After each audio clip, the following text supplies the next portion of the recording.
Sucre caché dans nos aliments, le vrai coût pour notre santé et notre portefeuille. Publié le 20-1-2025 par The Diet. Les produits sucrés envahissent nos supermarchés, souvent à bas prix.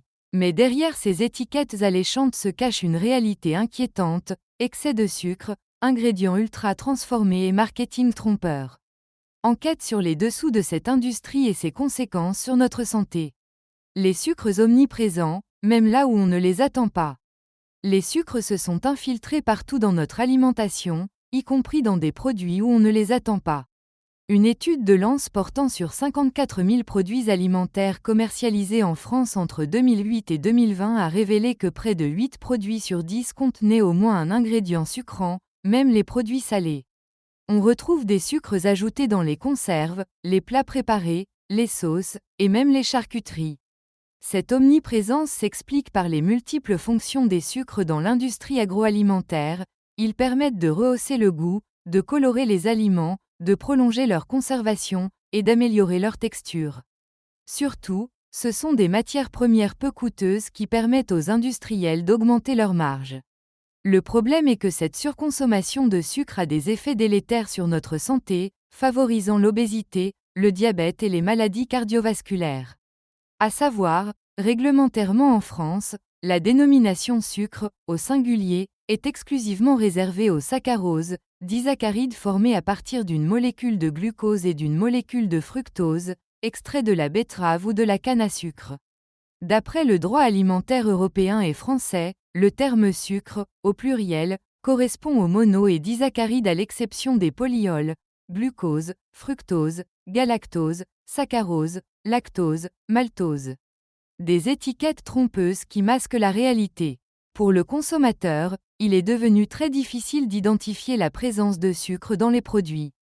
Sur les étiquettes, plus de 50 appellations différentes peuvent désigner les sucres, lactose, fructose, saccharose, sirop de glucose-fructose, sirop de maïs, etc. Cette diversité de noms rend la lecture des étiquettes très complexe pour le grand public. De plus, les allégations nutritionnelles peuvent être trompeuses. Un produit, réduit en sucre, peut être plus gras ou plus salé qu'un autre. Certaines mayonnaises allégées en matière grasse sont ainsi 3 fois plus sucrées que leur version classique.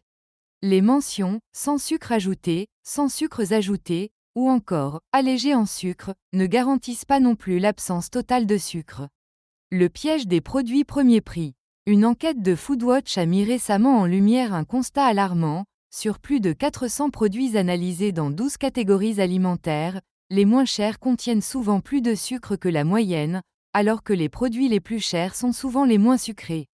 Ce phénomène touche particulièrement les produits de marques distributeurs à bas prix.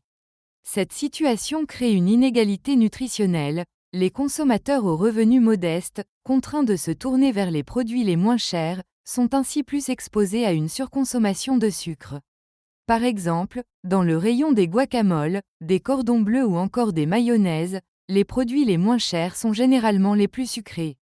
L'industrie agroalimentaire en ligne de mire. Face à ces constats, la responsabilité de l'industrie agroalimentaire est pointée du doigt.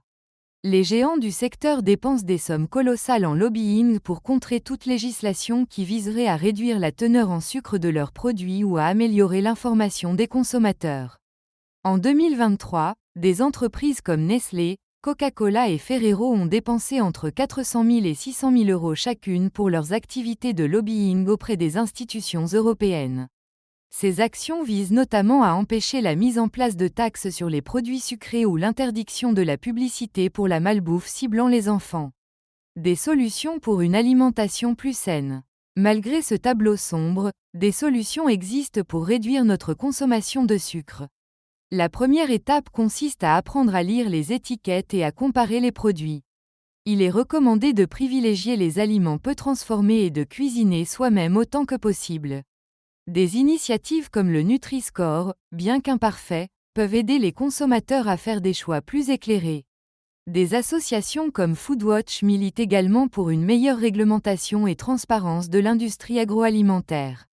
Au niveau politique, des mesures comme la taxation des boissons sucrées, l'interdiction de la publicité pour la malbouffe ciblant les enfants, ou encore une réglementation plus stricte sur les additifs sont préconisés par les experts en santé publique.